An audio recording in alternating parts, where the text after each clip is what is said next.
Bonjour, bienvenue à cette capsule de Oméga. Bienvenue après une petite semaine et demie d'absence. La semaine dernière, on a eu des petits problèmes techniques. Fait qu'on a changé l'équipement. Donc, je suis avec un nouvel ordinateur, toutes sortes de nouvelles choses qui fonctionnent super bien, en tout cas, on l'espère.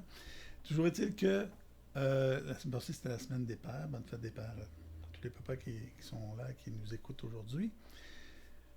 Aujourd'hui, j'avais deux titres. Êtes-vous plus vert ou bleu? Et l'autre titre, c'est plus on se console. Je recommence.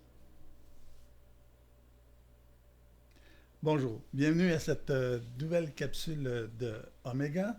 Joël André avec vous aujourd'hui. Aujourd'hui, on va parler comparaison.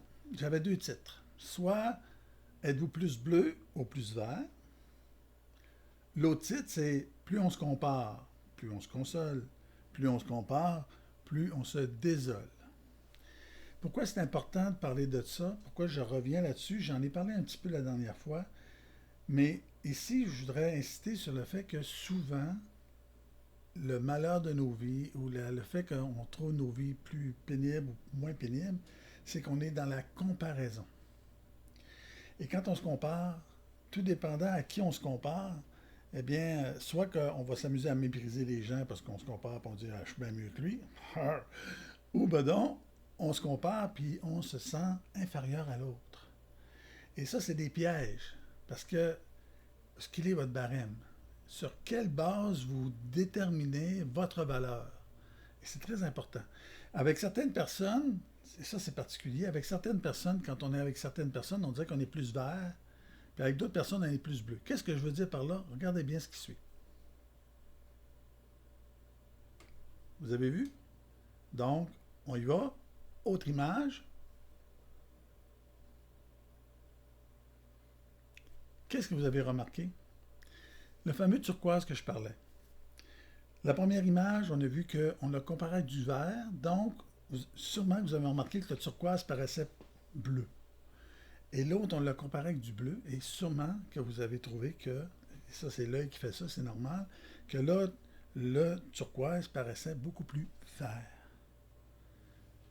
Et dans nos vies, des fois, on a de la misère un peu à accepter qu'on est tout simplement du turquoise. Mais quand on se compare, on vient tout mêler.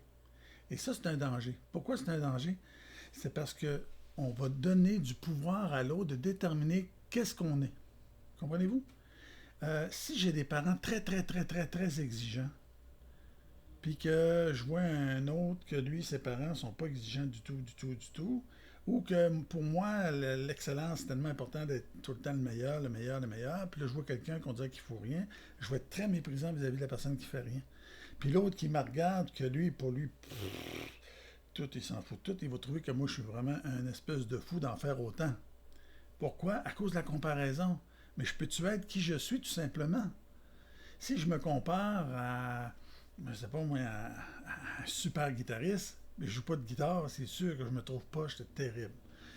Mais si je me compare, mettons, avec quelqu'un qui a jamais, je sais pas moi, joué au tennis, bon, j'aime le tennis, ça fait 20 ans que j'en joue, je me débrouille quand même un peu. Donc, quelqu'un qui a jamais joué, si je me compare à lui, hey, moi je suis incroyable comment je suis bon. Mais si je me compare à Raphaël Nadal ou peu importe, Federer, là je suis pas fameux. Pardon pour ceux qui ne connaissent pas le tennis. Mais toujours est-il que vous irez voir, c'est des grands champions, puis c'est incroyable ce qu'ils font en jouant. Voyez-vous que ma bonne humeur va être déterminée sur si je me compare au plus faible, et si je me compare au plus fort, ben là, je tombe en déprime.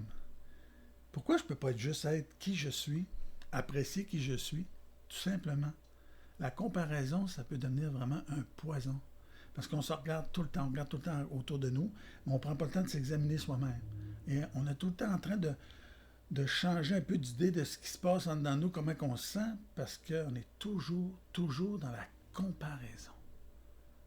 Et ce que j'avais envie de faire avec vous aujourd'hui, c'était vraiment de vous inviter à accepter que si vous êtes turquoise, ben vous êtes turquoise. Puis c'est pas parce que vous tenez avec du bleu que vous êtes plus vert, puis c'est pas... Non, vous restez quand même la même couleur. Votre valeur reste la même. C'est pas parce que je prends 20 sais-tu, je le compare à 1000 je dis, voyons, c'est bien cheap. Mais si je prends le 20 puis je le compare à un 2 je vais dire, ah, mon Dieu, j'ai de l'argent. Pourtant, le 20 reste la même valeur. On est ce qu'on est et apprendre à apprivoiser qui on est, à apprécier qui on est, ça peut vraiment aider à notre vie à plus avoir peur de justement ce que les autres pensent de nous. Ça aussi, c'est un autre piège. Donc, c'est vraiment ce que j'avais à cœur de vous partager aujourd'hui. Faites vraiment attention aux comparaisons. Et si le Québécois, il aime bien ça, se comparer. Hein? Fait que, autant le côté négatif de se remonter en se comparant à plus faible, autant le côté qui devient très nocif de se comparer avec tellement supérieur qu'à un moment donné, on se sent tellement rien. Et ça aussi, c'est dangereux. Apprécions qui nous sommes, allons avec nos forces, nos faiblesses, apprécions-les et allons de l'avant. Voilà. Je vous dis à la prochaine. Bye bye.